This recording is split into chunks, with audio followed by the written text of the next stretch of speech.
बिस्मिल्लाहिर्रहमानिर्रहीम। अस्सलाम वालेकुम। उंडलस न्यूज़ के साथ मैं हूँ जिहाद ज़री। उंडलस न्यूज़ में खुश आमदीद। चीन ने अमेरिका के साथ तजारती मुआहदे करने वाले ममालिक को खबरदार करते हुए कहा कि अगर कोई मुल्क वक्ती मफाद के लिए दूसरों के मफाद को नुकसान पहुँचाता है तो वो गोया शेर की खाल मांग रहा है। आलमी खबरसां अदारे के मुताबिक चीन ने खबरदार किया है कि अमेरिका के इमा पर चीन के मफादात को नुकसान पहुँचाने वाले मुआहदों से दूर रहें।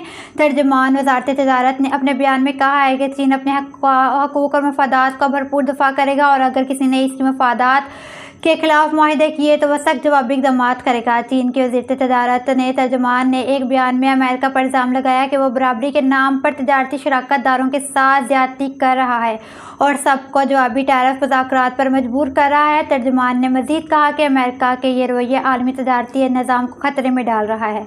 अगर अमेरिका की एक तरफा पॉलिसियों को कबूल किया गया तो आलमी निज़ाम जंगल के कानून की तरफ लौट जाएगा जहाँ ताकतवर कमज़ोरों पर जुल्म करेंगे। चीनी तर्जमान ने मज़ीद कहा है कि हम अमेरिका को ये जंगल का कानून नहीं चलाने देंगे और अपने मफादात की भरपूर तहफ़्फ़ुज़ करेंगे। ये बयान इसी वक्त में सामने आया है जब अमेरिका की तरफ से किए गए ममालिक पर दबाव डाल रहा है कि वो चीन के साथ तजारती रबूत महदूद करें ताकि अमेरिकी टैरिफ में नरमी हासिल कर सकें। अमेरिका ने चीन पर 145% के टैरिफ की आयद कर रखा है जबकि चीन ने भी जवाबी टैरिफ लगाया 125% जवाबी टैरिफ नाफिज किया है।